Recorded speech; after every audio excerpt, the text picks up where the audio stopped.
What's up, everyone? Welcome back to another review. This time we're taking a look at 8mm, starring Nicolas Cage and directed by Joel Schumacher. 8mm tells the story of private investigator Tom Wells as he deep dives into the porn industry, particularly that in snuff films. So, how do I feel about 8mm? I like 8mm a whole lot. This is a very well done and very well crafted mystery thriller. Now, this is not a mystery thriller that's going to grab your attention like, say, Seven, even though Andrew Kevin Walker, the man who wrote Seven, wrote this movie. It's not as good as Seven, but that does not mean 8mm is a bad movie by any stretch of the imagination. I think 8mm is a damn good movie, and I think Joel Schumacher did an absolutely great job directing this movie. He brings a grounded, realistic, and very just gritty, grimy feel to the movie of 8mm, since it's dealing with the pornographic industry, particularly that of the more undergroundness of the pornographic industry, where it's much more seedy and more and barely crossing the line of being illegal. And I think Joel Schumacher, with his directing and with really good cinematography, really captured all of that really well. This is a really good looking movie in terms of capturing a grimy grittiness that is all throughout this movie. And it also, and like I said, it has a realistic feel to it. In addition to that, you have a very good, very good cast. Nicolas Cage as Tom Wells. This is probably one of my favorite Nicolas Cage movies and one of my favorite Nicolas Cage performances. This is one of those rare movies where Nicolas Cage is not being the Cage Man. He's just being plain old Nicolas Cage. He gives a very subdued and very relatable performance as this character of Tom Wells, who is a private investigator who is hired by this wealthy tycoon family to investigate a piece of film that they believe that shows a little girl being butchered, and Nicolas Cage has to prove as to whether or not this film is a fake or if this film is real. And the entire movie is just this investigation as to him trying to find this little girl, trying to find out what happened to her, trying to piece together this mystery, and which eventually leads him to which eventually leads him into the world of the underground porn industry and all the craziness that that entails. And I think all throughout, Nicolas Cage gives a very understated and to me kind of a subtle performance. I mean, you do have those moments where Cage does go into Cage mode, does go into Cage Man mode, but he never oversteps his boundaries. He tries to keep it very grounded when he goes into his Cage Man when he goes into cagey mode.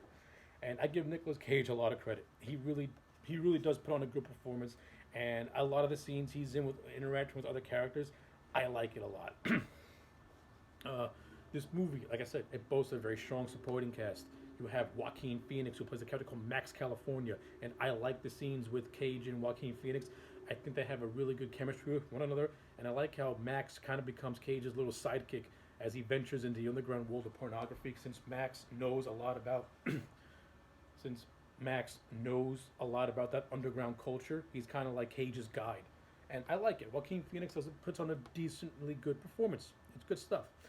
James Gandolfini is in this movie. He plays a character called Eddie Poole, and it's James Gandolfini. He is an underrated gem of an actor. It's a damn shame that he's no longer with us because I love him in 8mm as Eddie Poole. He pretty much plays like this casting couch type of character, and he just I don't know what it is, but Gandolfini has the look that if he was a real life casting couch director, he just looks like he is one. No offense to Gandolfini, he's a very talented actor, but he just fits that. I don't know why he just fits that mold to me. It's a good performance. I like it a lot. It's fine. It's good stuff. Uh, Peter Stormare makes an appearance in this movie. He plays a character called Dino Velvet, and in the limited screen time that Stormare is on screen, he is hamming it up as the Dino Velvet character, and he's really making it memorable. I would have liked to have seen a little bit more of the Dino Velvet character, kind of get more into his background a little bit, and kind of find out why he wanted to be a part of this whole snuff film thing. That's just me. I would like to learn a little bit more about his character. Instead, he comes off more like this presence than he does the actual character. Uh, Speaking of which, Chris Bowers in this movie, he plays a character called Machine, and I actually like the character in the Machine. The Machine kind of looks like the Gimp, but a little bit more buffer. And the Machine, he has a foreboding look to him. Kind of comes across as like a serial killer.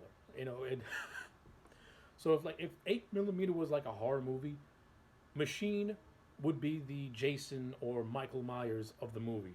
He just has that distinct look to him, and I like it, especially when you get to the end of the movie where Tom Wells and Machine have a brawl in the backyard of Machine's house.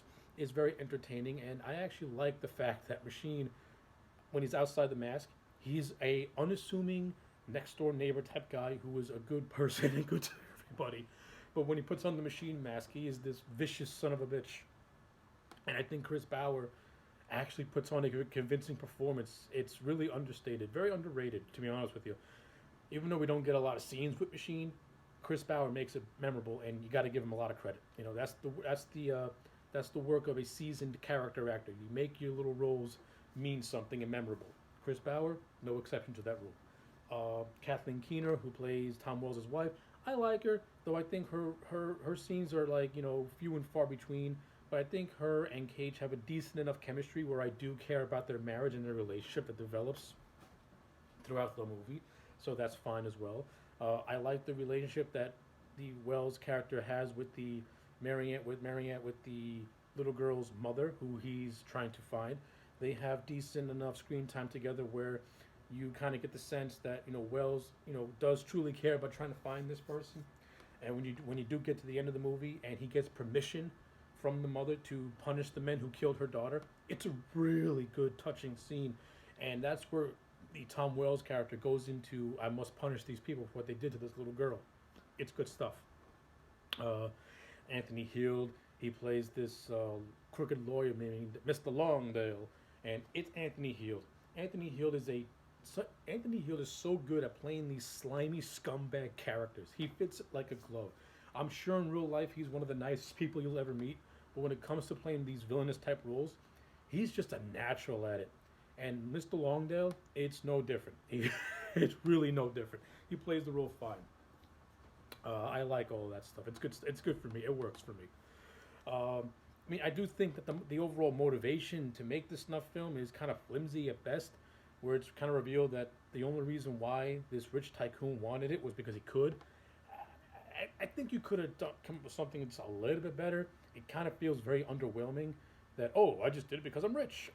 It's kind of just like, really? That's the best you can come up with? It's just some old guy who just wants to beat off to a girl getting killed? That's kind of just, ugh.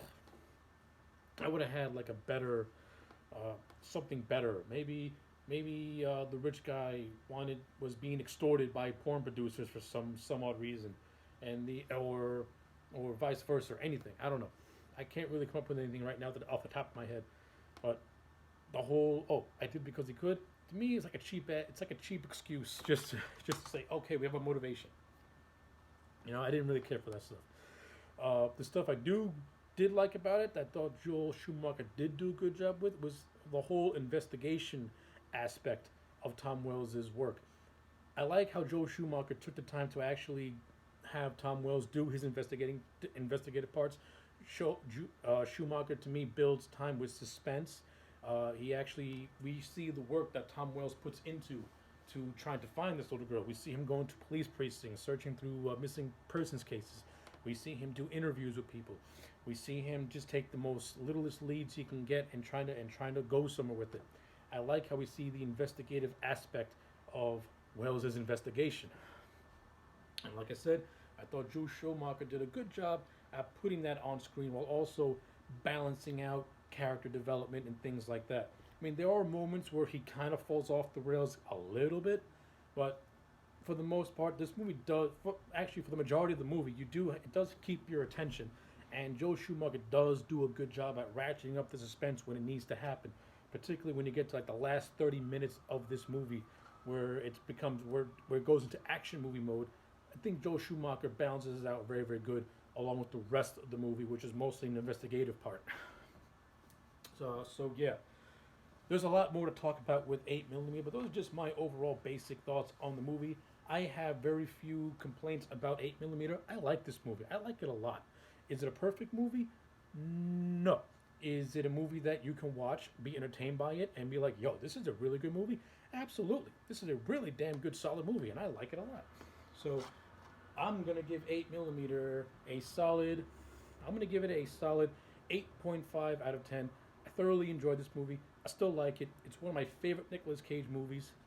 It's also one of my favorite Joel Schumacher movies as well. Actually, you know what? Scratch 8.5. I'm just going to give it a solid 8. Solid 8 for 8mm. So yeah, those are my thoughts. Let me know yours in the comment sections down below. Like the video and subscribe, and I'll check you back next time for more.